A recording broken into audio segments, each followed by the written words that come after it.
So in the last part, we talked about branding. Now we're going to talk about differentiation and positioning of brands or products within the marketplace. So differentiation is creating differences from product to product in the same market space. Generally speaking, differentiation is distinct product features or quality or added services or something like that. It, generally speaking, not only relates to the product, but also relates to the marketing program and the overall satisfaction of the product or the brand. Positioning is creating a mental image within consumers of one brand versus the other as it pertains to the other brand. Generally speaking, positioning is in the consumer's mind, and oftentimes positioning might be low end, middle, and high end. Or it could be low quality, high quality. It could be low price. It could be high price.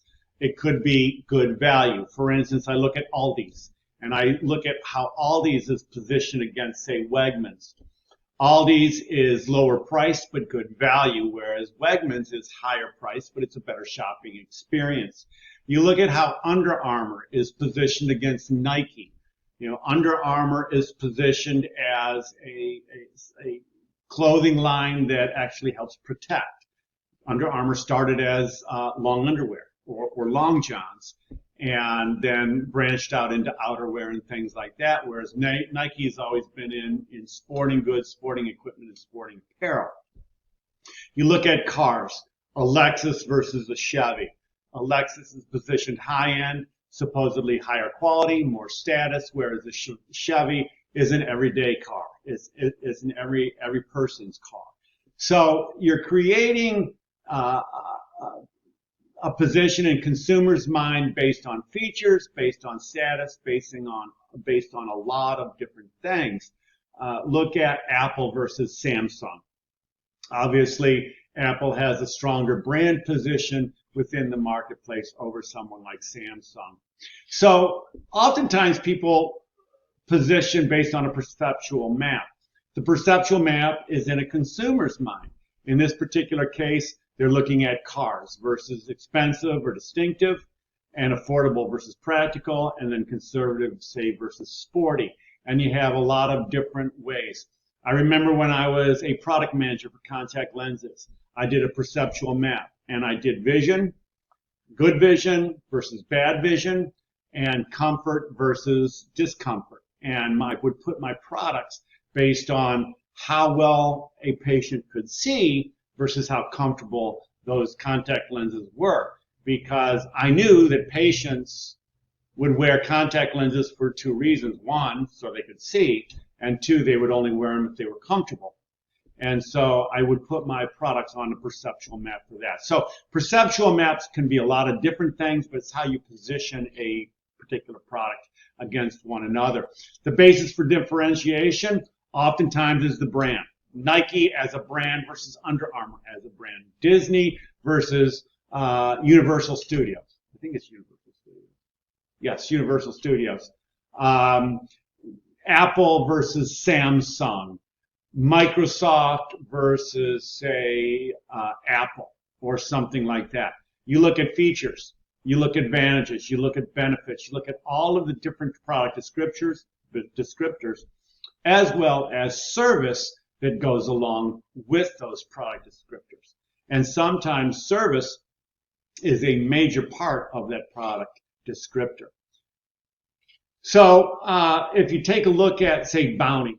Bounty is the quicker picker-up. So the features, it can be torn into varying size. It could fit any job.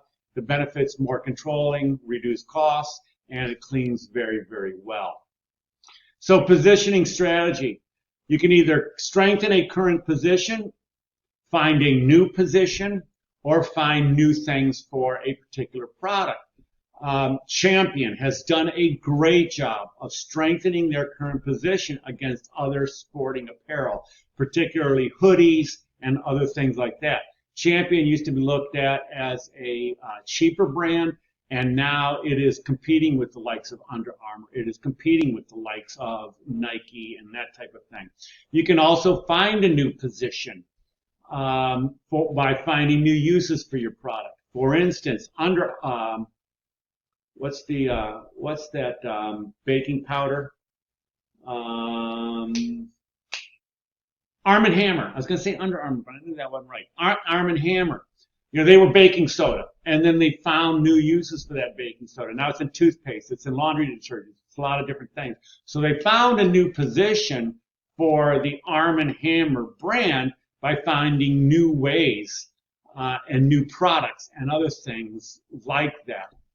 That kind of goes back to that Mattel case that we talked about, where they've got to find a new position because of the competitive knockoffs and also because of the aging population, or children are not playing with toys, they're going more to the digital world.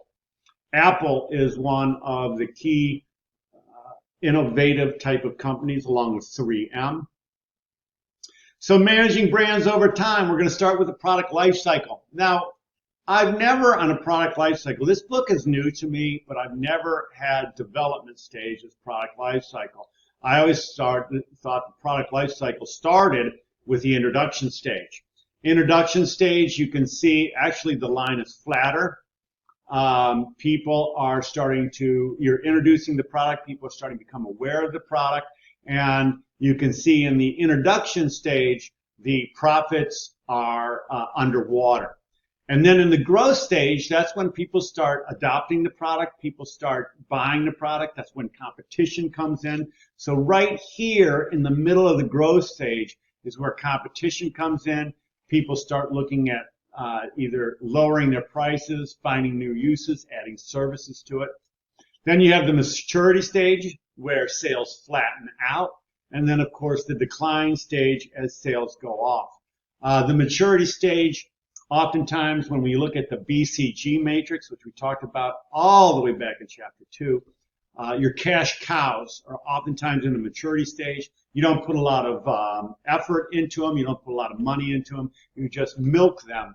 And that would be the Disney storybook princesses, your Cinderellas, Snow White, Belle, and I always forgot her name, the one with the fins. Little Mermaid, whatever the heck her name is. Ariel. Yeah, Ariel. So, and then you got the decline stage. So in the development stage, there's no revenue. You're just developing the product. You're doing a lot of market research. It's very, very expensive. It's very costly. You've got a lot of risk. Oftentimes in the development stage, you're spending a lot of money and the product never gets to market. It begins with a concept or an idea. The concept can come from internal or it can come from external. It could come from your competition. It can come from your rival. It could come from a lot of different places. Then you got the introduction stage. Development is complete. You introduce the product. Heavy, heavy advertising. And the advertising is all about how the product uses, what it's for, and those types of things. You have a lot of trial periods. You have a lot of heavy advertising. You're really looking at distribution strategies, trying to get your distribution out there, trying to get your product out there. You're expanding your channels, your supply chain relationships, the visibility of the product, all of those types of things. Then in the growth stage, you start reaping the benefits of your work. That's when the product starts taking off, people start buying it. However, that's also when competition comes in. So the main priorities is to establish a strong defensible market position, because you know, absolutely know, that inexpensive competition is coming in. Oftentimes that competition is coming from China, Japan, someplace like that. And you want to try to achieve your financial objectives as quickly as possible, because that's when most of your revenue is going to come from in your growth stage. So you're still heavily advertising, you're trying to create a strong brand position, and you're trying to distinguish yourself or position yourself against the competition so that you can gain financial reward. In the growth stage, again, you're leveraging your perceived differential advantage. You're establishing a clear brand identity. You're trying to reap rewards. You're trying to grow. You're trying to maximize availability. You're trying to hit your distribution channel. and you're trying to find your ideal balance between price, demand, and competition. Oftentimes in the growth stage, you're going to see pricing decline because of competition. So your strategy shifts from acquisition to retention, and your pricing becomes more challenging because of, again, the growth stage and the competition. Maturity is the longest stage. Generally speaking, it's cash cow central. You're trying to generate positive cash flows. You're not trying to put a lot of money into it. You're trying to reap the benefits. You're not advertising. It's an established brand. It's established. You're competing for shelf life in retail stores, and you're trying to increase your share of customer because you know that customers know about the product and there's a lot of competition. So you try to enhance your image, attract new users to the product, attract new uses for the product, new applications, and new technology for the product. Then in the decline stage, your sales plateau, your revenues decline, and at that point in time, you can divest, which means you can sell the product off, which a lot of people do. You can find new markets in other geographical areas overseas, in emerging countries or developing nations. You can, or you can just let it decline and let it fizzle out and milk it as much as you can while it declines. So harvesting is milking while it declines. Divesting is you're pulling all marketing support. You're either selling it or you're just going to let it slow burn. So you're trying in the decline stage, you're trying to suck as much as you can out of loyal customers. You're trying to find a market position, and you are not putting any money into it because you know it's declining, or you're finding new markets for it. That concludes Chapter 7. I hope you enjoyed it, but more importantly, I hope you learned something, and I will see you when we're together next time.